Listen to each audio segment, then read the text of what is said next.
Hi everyone, how are you doing? I hope that you're really well, wherever you're watching from in the world. Now, if you're a regular viewer, you will have noticed that I haven't put out a mudlarking video for the last 2 weeks, I think it is, and this will be the third week, I think, and I wanted to apologise for that. Summer has been really busy. I've had quite a few family visits. I've also been down to Cornwall, and today I'm shooting off to Detectival, the metal detecting festival, which is in Herefordshire. I always get the two of them mixed up. Hopefully it's the one that's closer anyway. So I'm shooting off to that this afternoon, and despite trying to finish my mudlarking video for today, it just hasn't worked out. But it will be coming out next week, I absolutely promise you. So to make up for it, the other day, some of you will be aware, I did a talk for the Totally Thames Festival, stories from the River Thames, a little bit about my journey along the river and some of the people and places I've encountered along the way.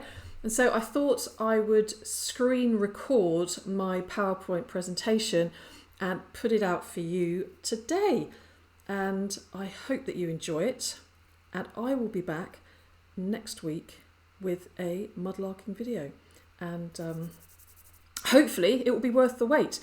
So when you watch this on Sunday, can't remember the date. What's the date today? It's Friday the 6th, Saturday the 7th, Sunday the 8th. When you watch this, I will be probably in the middle of metal detecting in a field. So hopefully I will be finding a big gold hoard of coins at the moment that you're watching this. So please channel that thought, everyone, channel that thought, and maybe I can find something really special. Or even better than coins, maybe I could find something really special with a name on it. Do you know what I'd really love to find? I would really, really love to find a posy ring with an inscription in it. So that's on my wish list. Am I going to find it?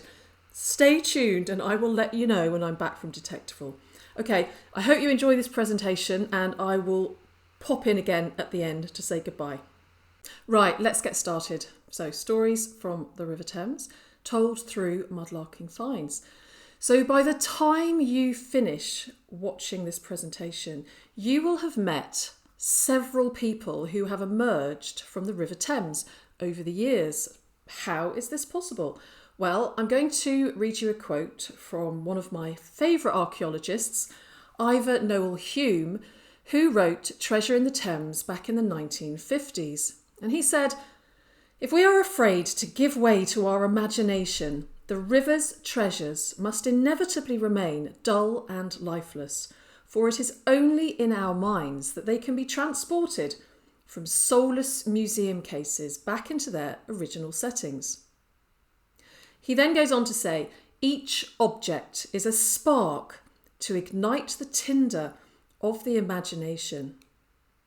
So today, as I'm talking to you about some of the people who have a connection in some way to some of these finds, who may have owned them, through whose hands they may have passed, who may have held them in their hands, I'd like you to use your imagination and imagine what they might have looked like, what their lives were like, what a day in their life might have been like. And you will see, for a brief moment in time, we can bring these people back to life again.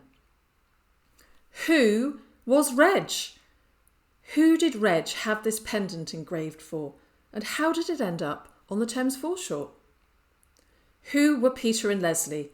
Was this bracelet lost overboard during a romantic cruise up the Thames, or was it ripped off a wrist in anger and thrown in the river? Are Peter and Leslie still together? What little baby wore this bracelet over 100 years ago? And who is Brett? If you know, you know. Yep, when I found this, I was convinced that I had met Brett. I was very disappointed when I actually realised that Brett didn't exist, but it was in fact Lambretta. But you have to admit, it does look like I am Brett. It'll always be Brett to me. But I would love to know where the rest of the moped is. And what about this ring? Is there a clue on it that might show us why it ended up in the River Thames? Let's have a look. Are there any markings? Oh, it looks like there's an engraving. Yes, there is. Let's have a closer look. Yes, All My Love, Pam. But look, All My Love, Pam is deliberately scratched out. Who did that? Did Pam do that? Or did the person who Pam gave the ring to do that? Not all of our mudlarking finds we can find out a lot about. We have to use our imagination. But some of them, like this piece of Roman Samian ware that was stamped 2,000 years ago by the potter Burrows, and this stoneware flagon marked with G. Todd, a grocer from Greenwich, some of them we can find out just a little bit more because we have just that little bit more information to work with. So this is a journey along the River Thames. I'm going to tell you about some of the people and the places I've encountered, but I want to start a little bit down the river, down a little bit past Greenwich at Enderby Warf, which is where it all started for me. Here is Enderby Warf. It's an ever-changing landscape, and here it is in 2013. And then a photograph taken from exactly the same place. You see all these flats that have just been built up in a matter of moments. This is in 2018. And now in 2024, there's even more flats there and restaurants, and the place is completely unrecognisable. So here you can see the two together, and you can just see the amount of change that has gone on in such a few years. And this is Enderby Warf, the same place in Victorian times. And even though modern day Enderby Warf is totally unrecognisable with all of these glass and metal flats, clues to its industrial past are still to be found in the mud, thankfully. For example, did you know that Enderby Warf played a huge part in global communication? Take a look at this piece of pottery here. It would have come from a plate which belonged to the Telegraph Construction and Maintenance Company, otherwise known as Telcon. And Telcon made the cables at Enderby Warf that were successfully laid in the Atlantic in 1866, making transatlantic telegraph communication possible. This revolutionised global communication. It's also where I found one of my more explosive finds, a World War II hand grenade, and I'm going to play you now a clip of that hand grenade being exploded or detonated. Some of you may have seen it already.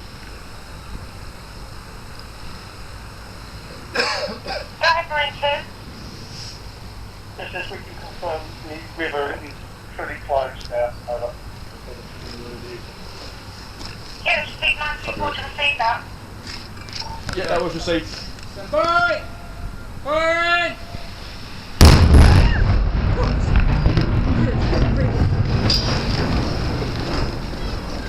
I still remember that bang to this day.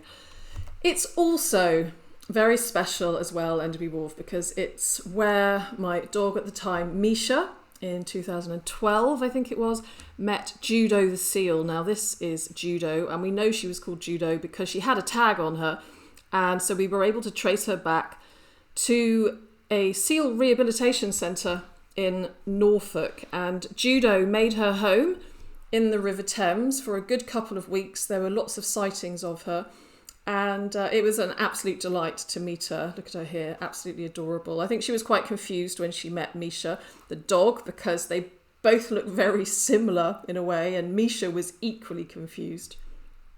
But ironically, if Judo the seal had shown her face 200 years earlier, things might not have gone so swimmingly for her. She may have been popular for all the wrong reasons, because Enderby Warf is named after the Enderby family, who are famed for their huge whale and seal fishery business in the 18th and 19th century. And in fact, this is an example of a marine mammal that didn't have such a friendly reception. This is a headless whale skeleton, which was found during excavations at Bay Wharf in Greenwich, just down the river from Enderby Warf, back in 2010. And the way that the skeleton was situated, they could tell that it had been dragged up the foreshore by its tail and its head was cut off and was almost certainly used for the oil and blubber. Now, this skeleton is now part of the research collection at the Whale and Dolphin Research Storeroom at the Natural History Museum in London, and I was invited to go and take a look at it. I'm here with Richard Sabin, who is the principal curator of the Natural History Museum, and he told me about it and told me that it had been dated to the 17th century. He also showed me an article written in 1658 referring to a whale which had been stranded in Greenwich, and it could refer to the same whale which was excavated at Bay Wharf in 2010, being a most true and positive relation of the taking and killing of a great whale near to Greenwich, at whose death was used harping irons, spits, swords, guns, bills, axes and hatchets, and all kind of sharp instruments to kill her, and at last 2 anchors being struck fast into her body. And also, a couple of hundred years later, in 1899, another poor whale was stranded in Woolwich, and it met a similar demise. But luckily, attitudes have now changed, and some of you may remember that in 2006, a whale found itself in the River Thames, and despite desperate attempts to save her, she also sadly died. And she is also now in the research collection, and here she is. Most evidence of the Enderbys and the London whaling industry has now disappeared, but sometimes clues do pop up that have some connection with that whaling industry.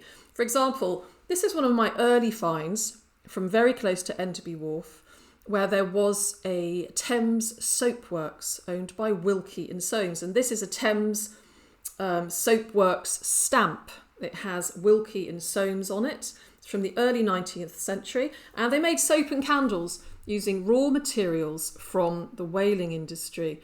So they would have stamped the soap like so, and the bar of soap would have looked pretty much like this. The soaps included Big Wilkie and Wonderful Washer, described as no-nonsense, heavy-duty cleansers for the hard-working housewife in her war against dirt and disease, and their candles were called Greenwich Sperm. Also, a little while ago, my friend Florrie found a whale fishery token, and here we can see it, John Fowler's Whale Fishery, 1794. So this was probably used to buy oil from John Fowler's premises in London.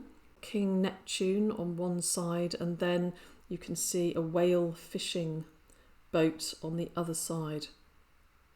But it really is a very special person that I met at Enderby Warf, which really fueled my love of researching my finds to such a great degree. And this special person is Frederick Jury, and many of you will have heard me speak about him before, but Frederick Jury was born in 1873. He died in 1932, and here is his luggage tag. On it, it says F. Jury, 72 Woolwich Road, SE10.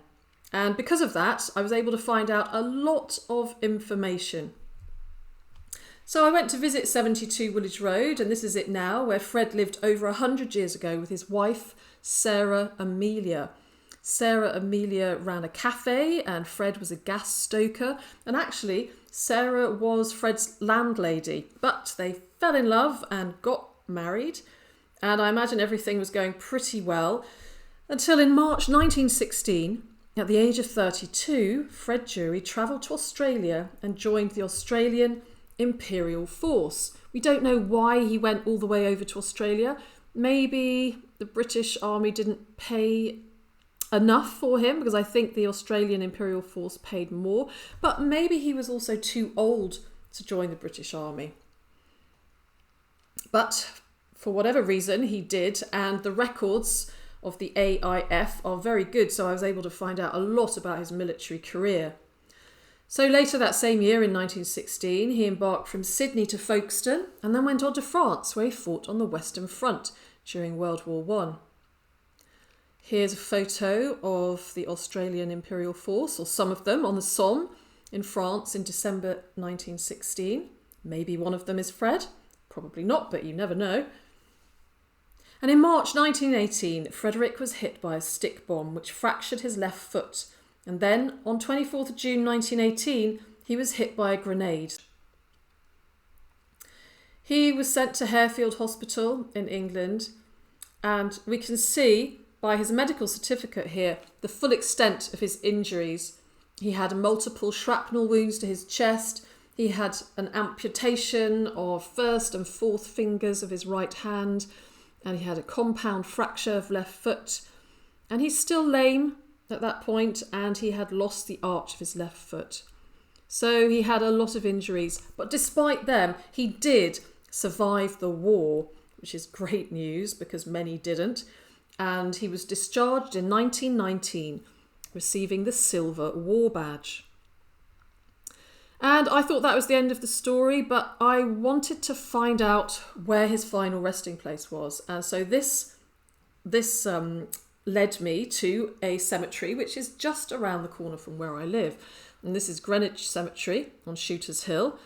And so I went there to have a look. I had the grave reference, but I couldn't find him anywhere. So I asked the cemetery keeper, and he unfurled this big map that we're looking at now. And he said, oh, he's in the pauper's grave section of the cemetery. Let's go and find him. So we went down there and we searched around under the brambles and under long grass, because the fact of the matter is the cemetery is also a bit overgrown. It's not because they don't respect the graves. It's because they want it to be a good environment for wildlife, for foxes and squirrels and rabbits and insects and what have you. So it does look a bit unkempt, but that is on purpose. But anyway, we searched around, and just as we were about to give up, we found Fred's grave. And here it is. It says, in loving memory of Frederick Jury, beloved husband of Millie, who died 27th of January 1932. And for me, this is the essence of mudlarking, really, finding a little tag like that with a name on, and then a whole story unfolds in front of you. And it was special to tell his story, and it still is very special to tell his story, because he never had any children of his own, and so he was essentially forgotten. And so now hundreds and hundreds of people know about him all over the world, so that's very special. And the story doesn't end there, because I found out that his wife, Sarah Amelia, Millie for short, was also buried in the graveyard, but I couldn't find her anywhere either. So I asked some people in the cemetery who were working in the cemetery, who were cutting down the bushes and what have you.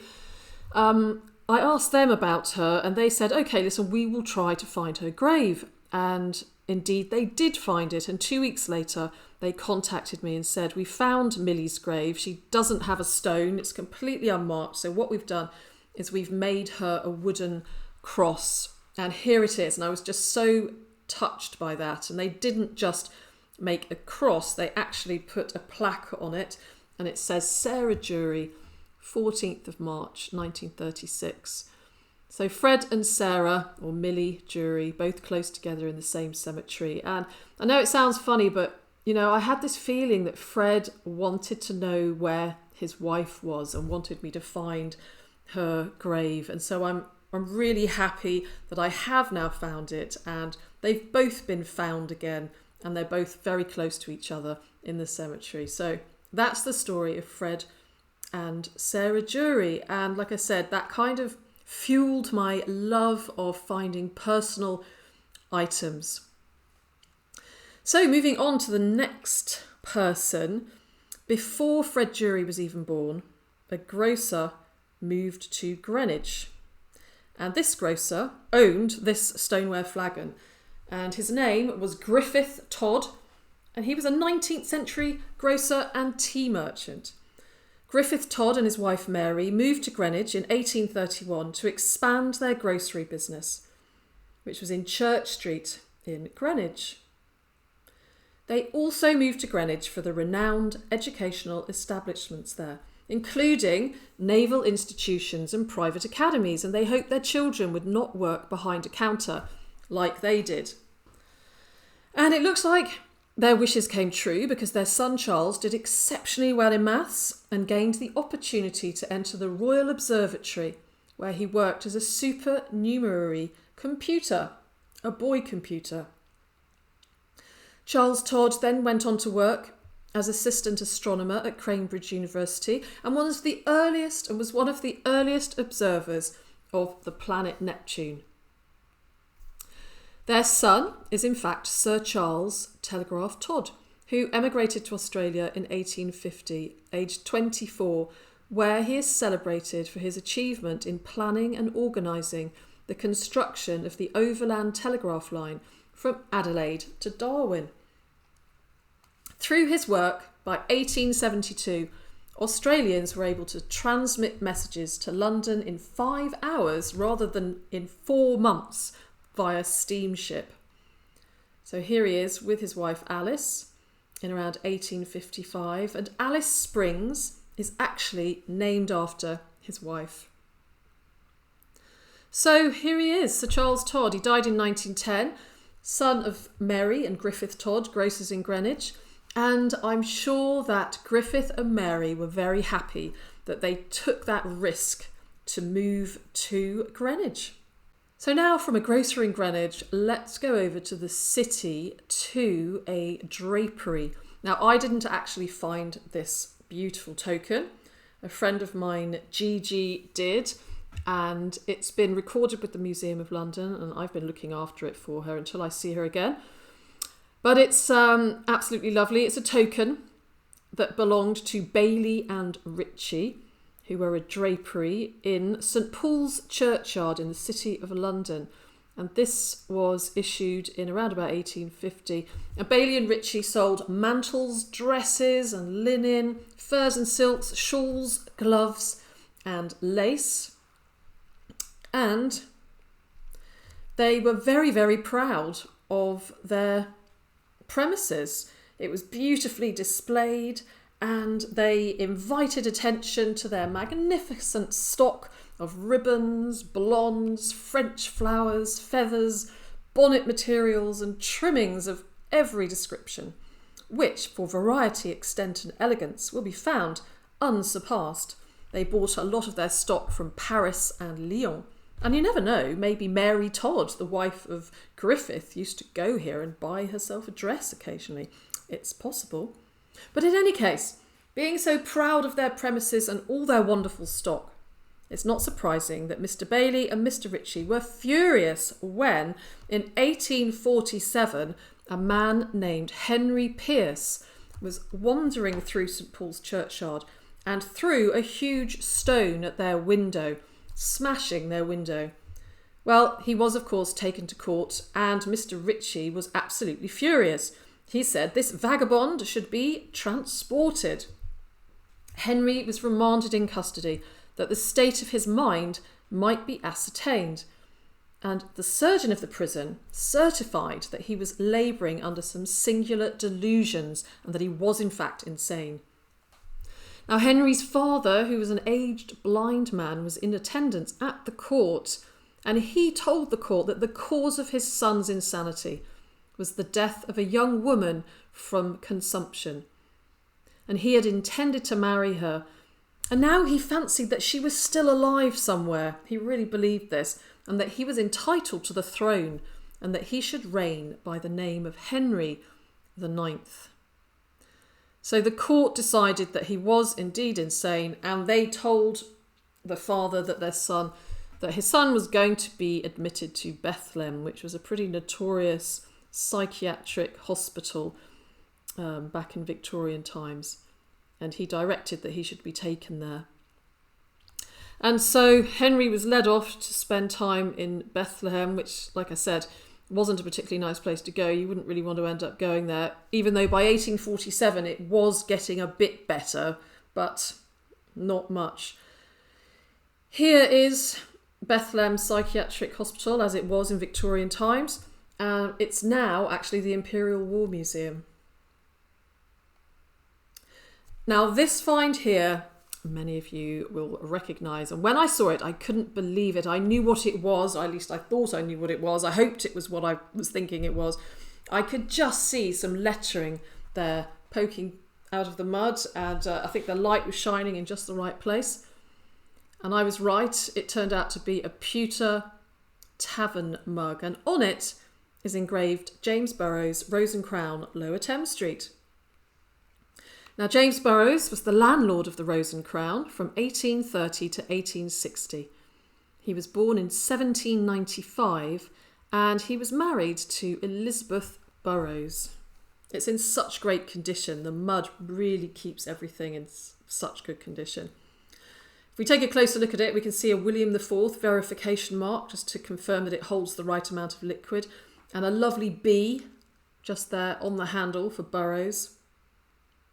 Now, I looked in the newspaper archives, which is something I often do when I find something with a name on it, and discovered an article which told of when James Burrows was a witness at the inquest of the death of one of his customers, a man named William Sweet, who drowned himself in front of Customs House in 1840.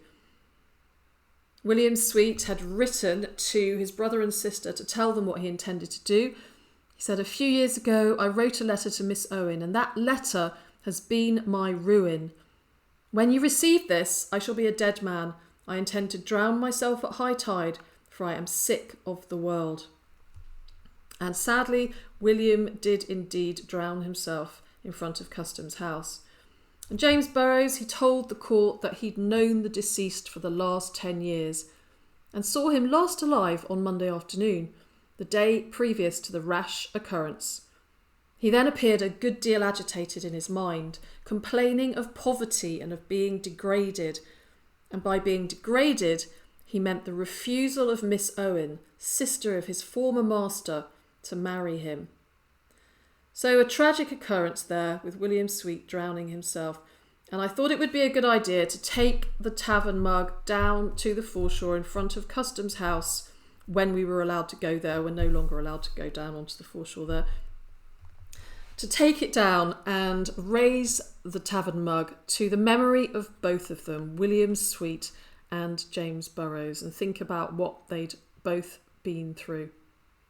And so that's what I did, and here I am, and a lot of people were worried that I'd actually drunk out of the mug, but I didn't. I just pretended. It's actually got quite a lot of mud and oil in it, so I definitely wouldn't drink out of it. But it was quite special going down there with the mug again to think about William Sweet and James. And James Burrows retired to Limehouse in 1861. Now, I wonder if James Burrows ever went to Billingsgate Market, which was very close to the Rose and Crown, which is no longer there, by the way. The Rose and Crown is no longer in Lower Thames Street, and actually neither is Billingsgate Fish Market. But back in the day, the old Billingsgate Fish Market was just there next to where the Rose and Crown was in Lower Thames Street. So this gives me a good opportunity to just tell you about Percy Harmer. This is a token I found which would have been used at his stall to buy lobster and crab, because Percy Peg Harmer, that was his full name, was a lobster and crab merchant in the early 1900s. He was born in 1883. And the interesting thing is that Percy Harmer's stepfather, who he was very inspired by, his stepfather called George, went to sea at 9 years old and was a pioneer of steam trawling and an expert on deep sea fishing. So Percy married Adelaide in 1915 and he died in 1935. Now, when I showed this on my YouTube video, this token with Percy Harmer from Billingsgate on it, and was talking to a friend about it, Ari actually went on eBay or somewhere and he managed to find an actual invoice that was issued by Percy Harmer in 1934. And here it is. And it's an invoice to a Mr. Guard who bought 3 boxes of lobsters and crawfish for £9.10. So an absolute bargain. But it's lovely when you can actually link a find with something like an invoice that was issued by the same person. So now they live together. And thank you very much, Ari, for that. So now let's go from a busy fish market, Billingsgate, just a hop, skip and a jump away to a road which was more famed for its meat and its butchers. So we're actually going to visit Pudding Lane, that you can see here, which is, of course, well known for being the place where the Great Fire of London started in 1666. And we're going to visit this street, the busy streets of Pudding Lane, in the 17th century. And it's called Pudding Lane because this is a medieval word for offal or animal guts, which would frequently fall off the carts coming down Pudding Lane from the many butchers that lined the streets. I think years ago I'd rather hoped that Pudding Lane was called Pudding Lane because of all the nice chocolate puddings that might have just lined the streets. But no, that's not the case. It's all about the offal and the smelly meat. And it would have been a very smelly place back in the 17th century. And we know that in 1657 there was a tavern called Maidenhead in Pudding Lane. And how do we know that? Because I found this little tiny trader's token. So what is a trader's token? Well, they were issued by businesses for a very short amount of time in the 17th century in response to a lack of small change. And so people would have been able to use these tokens to buy goods in their shops or in the shops and businesses around them. And it's wonderful to find traders' tokens because they have so much information on them about the people who lived in 17th century London. And this one is no different, so let's find out a little bit about it. They usually have 3 initials on them, the initials of the man and then the first initial of the wife. So here we've got B for Brian, A for Appleby, W for Winifred, who was Brian's wife. So Brian and Winifred Appleby, a very fruity couple. And then round the edge, we've got Pudding Lane, 1657. And on the other side, we've got Maidenhead, which was the name of the establishment, which was like a spirit merchant's or a pub or a tavern, somewhere that sold beer and wine and possibly served food as well. So people could have used this token to go and buy themselves a beer or a glass of wine. And some of the beers they might have chosen to drink were called Mad Dog, Angel's Food, Lift Leg, Dragon's Milk, Stride Wide, Go by the Wall, or maybe they would have had a nice glass of claret instead. And also, in the Maidenhead, Brian and Winifred would almost certainly have had some of these lovely Bellarmine jars. We often find their necks in the mud of the River Thames, their necks and their faces, and actually they would look like that in their entirety. They were imported from Germany and they were used to store wine and beer and serve wine and beer. And they would probably also have had some onion bottles in the Maidenhead. And as some of you know, I love finding old onion bottles and I've been really fortunate. I have actually found a few. Some of them have been broken, but I've managed to put them together. And I remember still the day I found this one. Here are a couple of my onion bottles. But going back to the token, when you hold it in your hands, a tiny, tiny token like this, and it really is small, it's just so full of history, and it's amazing to think that Brian and Winifred Appleby may have visited the bakery owned by Fariner to buy bread to serve in the Maidenhead in the years leading up to Great Fire of London in 1666. They would certainly have known Fariner because actually Brian Appleby used to provide wine to the local church and Fariner provided bread to the church. But one thing is for sure, and that is that the Applebys most certainly lost all their possessions during the Great Fire of London. And I would imagine that the Maidenhead was completely burnt down to the ground. But this tiny token survived to tell the tale. Isn't that brilliant? So now let's have a little onion bottle extraction break.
And here it is, look. Here it is. Just like a beautiful little onion. I still love this onion bottle. And sometimes on these onion bottles there are bottle seals. Some people are lucky enough to find the bottles with the seals. I've not done that, but I do have a nice collection of 17th to 19th century glass bottle seals. And again, we can get lots of information from them. There's usually a name and a date, like these two, H. Roberts and Thomas Padfield. People would often bring their bottles to the vintner or the spirit merchants to have them filled up with wine to take home. And this bottle seal, we have plenty of information on it to find out a little bit about the back story. This one here has a bishop's mitre on it, a bishop's hat there in the middle, and a W and a P. And the W and the P refer to William Proctor, who used to own the Mitre Tavern in Cheapside. Now, William was married to Elizabeth, and they had 10 children between 1639 and 1654. And Samuel Pepys even mentioned the Mitre Tavern in his diary, calling it the house of the greatest note in London. Now, he also spoke about when he found out that William Proctor and his 16-year-old son George had died of the plague. He said in his diary entry of 31st of July 1665, "In the meantime there coming a citizen thither with his horse to go over, that told us he did come from Islington this morning, and that Proctor, the vintner of the Mitre in Wood Street, and his son is dead this morning there of the plague, he having laid out abundance of money there, and was the greatest vintner for some time in London, for great entertainments." And the parish registers record the burial of William and his son George, both in one grave, ye 31st of July. It also would appear that William was insolvent when he died. He had absolutely no money left. And so who knows if his wife carried on with the Mitre Tavern. But one thing I'm glad about is that we found this bottle seal so that it wasn't swept away into the centre of the Thames before we could find out this story about William and his son George. Now, we've talked about the plague, but before it was eradicated through vaccination, smallpox was the most feared disease after the plague. It was extremely infectious, and this badge here that you can see, I found a few years ago, would have been worn by somebody on a river ambulance who would have transported smallpox patients down the river to the Thames estuary where there were hospital ships moored. So here is one such river ambulance, and these would have been very busy in late Victorian times at the end of the 19th century when there was this smallpox epidemic. These were the isolation ships moored as far away from London as possible to try and keep that epidemic well away. And I wonder how many journeys the person did up and down the river from the ships to London to the ships, and how many patients he saw, and how this badge ended up in the river. And of course, all these river ambulances are now long gone. Which leads me to another quote from Ivan Noel Hume, the archaeologist who wrote Treasure in the Thames. He says, "The ships are gone, but traces of the men that sailed in them are still numbered among the river's treasures. Most personal and easily recognisable are the naval buttons." But there's not just naval buttons to remind us of people. There are lots and lots of buttons in the River Thames. Here are just a few. Any mudlark will tell you there's loads of buttons in the river. And one of my favourite buttons in my collection is a button from Millbank Prison. In fact, I now have two of these. And this button would have been worn by a prison guard at the notorious Victorian prison of Millbank, which opened in 1821. Here you can see a guard watching prisoners walk around the yard. Prisoners were often held at Millbank before being transported to Australia. Now, in 1848, an outbreak of cholera at Millbank happened, and so prisoners were transferred by river from Millbank to the prison hulks moored on the Thames in southeast London.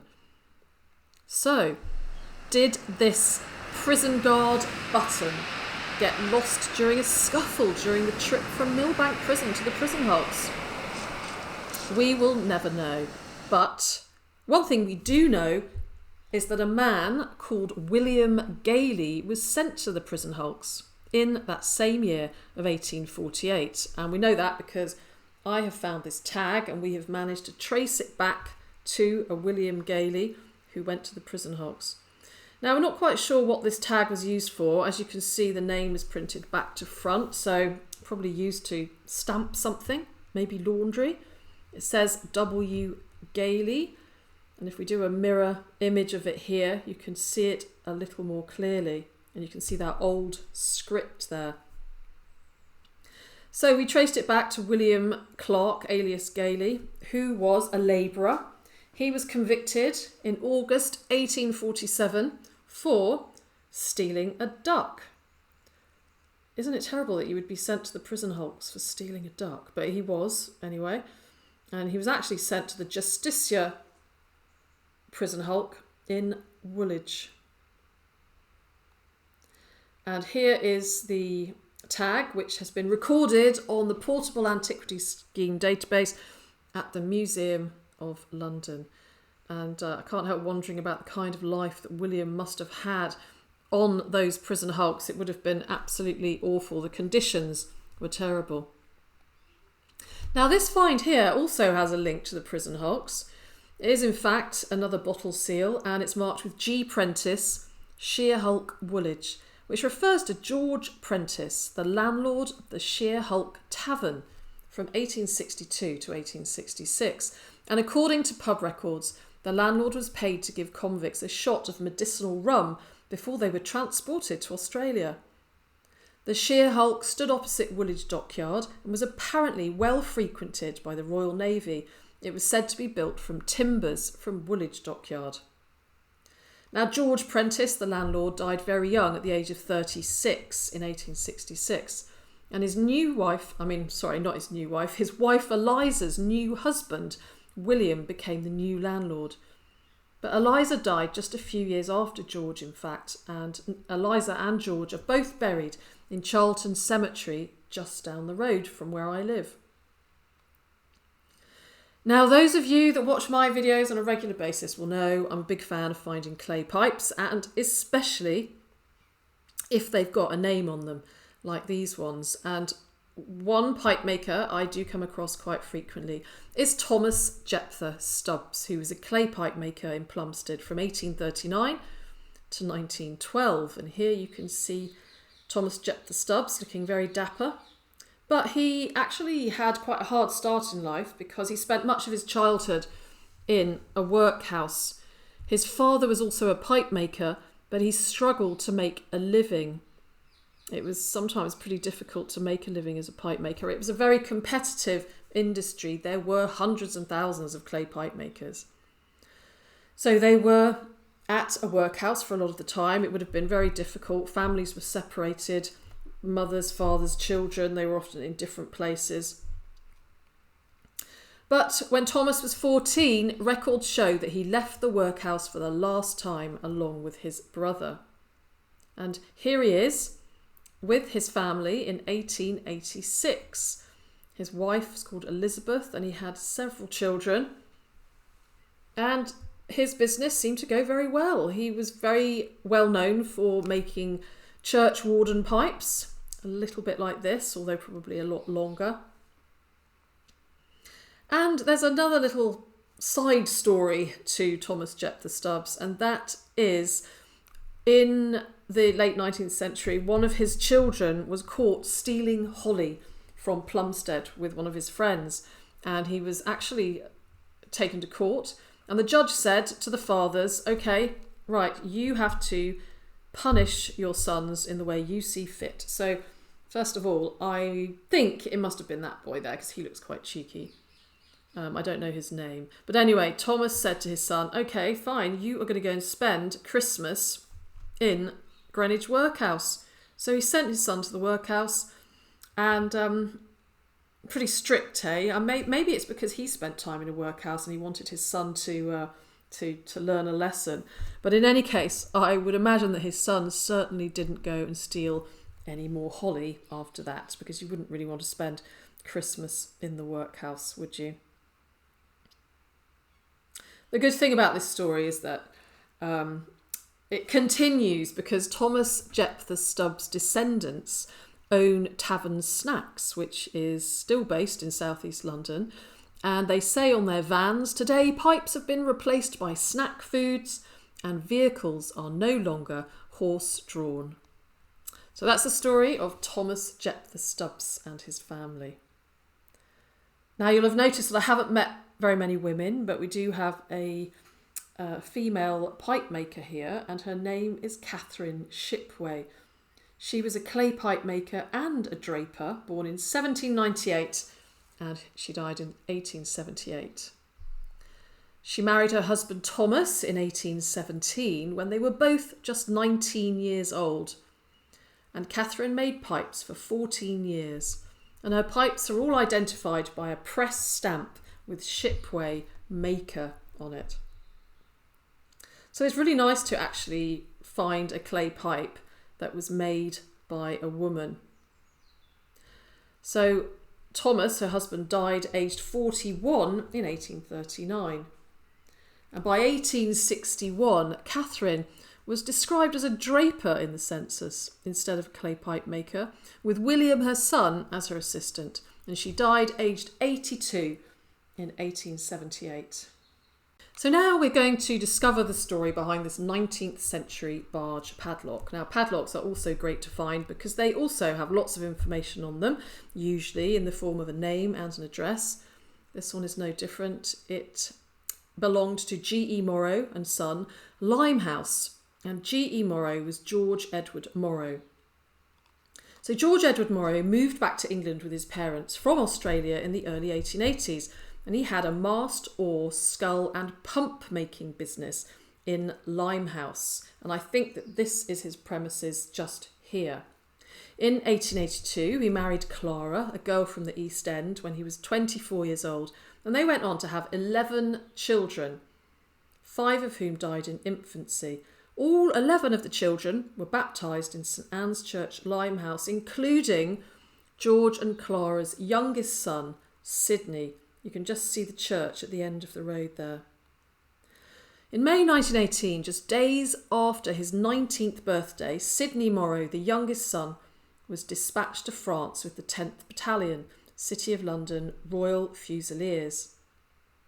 And sadly, just 4 months later, on the 14th of September 1918, just under 2 months before the end of the war, Sidney was killed in action in France.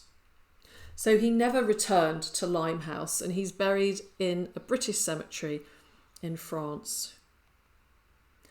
So I decided to visit St Anne's Church in Limehouse, and in it there is a memorial for the men who died in World War I who lived in the surrounding area of Limehouse. So I took the padlock along with me and found Sidney's name on the memorial. And here it is. So it really is special when a find literally can unlock a story from the past, and we can remember Sidney Walter Morrow and his family. Now, this bottle here, I never imagined when I found it, it was going to take me on a journey to discover quite a lot of information about a pretty famous football club. So when I pulled it out, on it, it said GP Weaver. GP Weaver Plumstead was embossed on it. And this refers to George Pike Weaver, who was a mineral water manufacturer and a hotel and pub magnate. He was born in 1838 and died in 1896. So what has this cod bottle got to do with Arsenal football team? Well, I'm about to tell you. In 1890, George Pike Weaver built Arsenal Football Club's first real stadium Invicta, where they played from 1890 to 1893. So when Royal Arsenal first moved to the Invicta ground in 1890, they were an amateur team with a following of only about 1,000. But within a year, the club had turned professional and they renamed themselves Woolwich Arsenal. So George got a little bit greedy now and he decided to put the rent up for the Invicta Stadium, given the popularity of the club, and he also wanted to take them over. Arsenal fell out with George and they moved back to their old stadium. So George couldn't find anybody else to take over the stadium, so in 1896 the stadium that George built was demolished and houses were built on the land. But I found out that there were still some remains of the original 130-year-old concrete terracings, and so I set out with my son to try and find them. And find them we did in Dinesh's back garden. And here in his back garden are some of the original 130-year-old concrete terracings from the Invicta Stadium that George built all those years ago. They're actually listed and so they can't be destroyed or anything. So Dinesh has to keep them like that in his garden. And I took George Pike Weaver's bottle back just to reunite him for a moment with the stadium that he built. And it was fun sitting down on the terracings, just imagining the cheers from the past and people sitting there watching Arsenal play.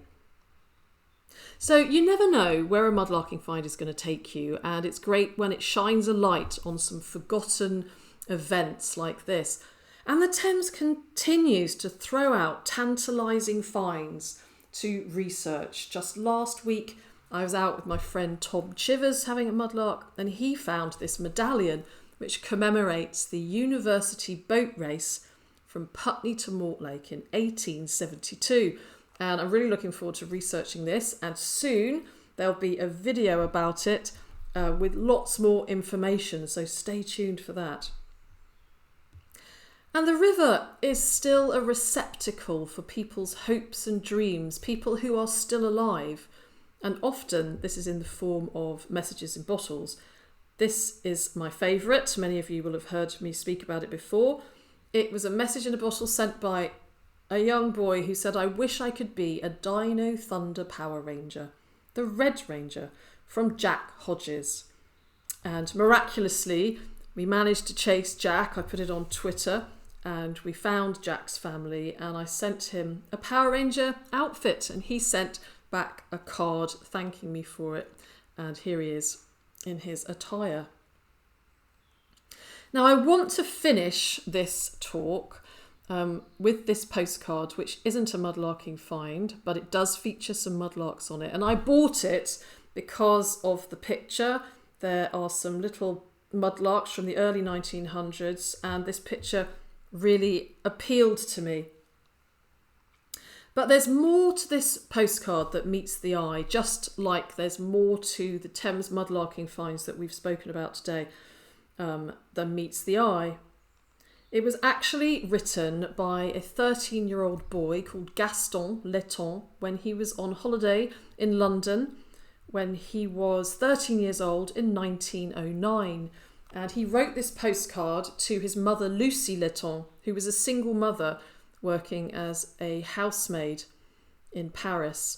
I was curious at first just to know why he would have chosen a postcard of Thames mudlarks instead of sending a postcard of Buckingham Palace or the Tower of London. I mean, is it possible that Gaston himself also went down onto the Thames foreshore? Did he find himself inspired by the River Thames?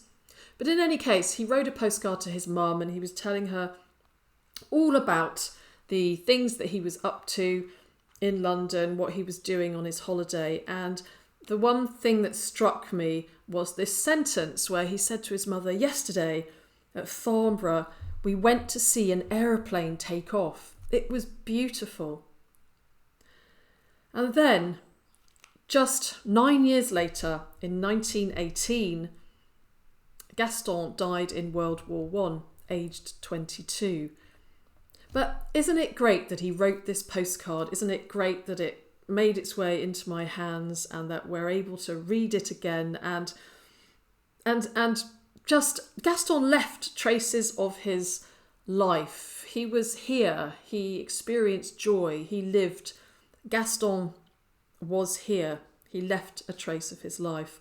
Just like many of the people whose finds we have seen today. Time keeps moving on like a river, and like Gaston, all the people we heard about today left traces of their lives. The river's treasures are not confined to tangible objects, but also include memories of people and events. That's another quote from Ivor Noel Hume that really, really resonates with me. And we have really seen that today in the finds that I've spoken about. The ups and downs, hopes and dreams, personal tragedies, the choices they made, the failures, the achievements. These people lived, they were here.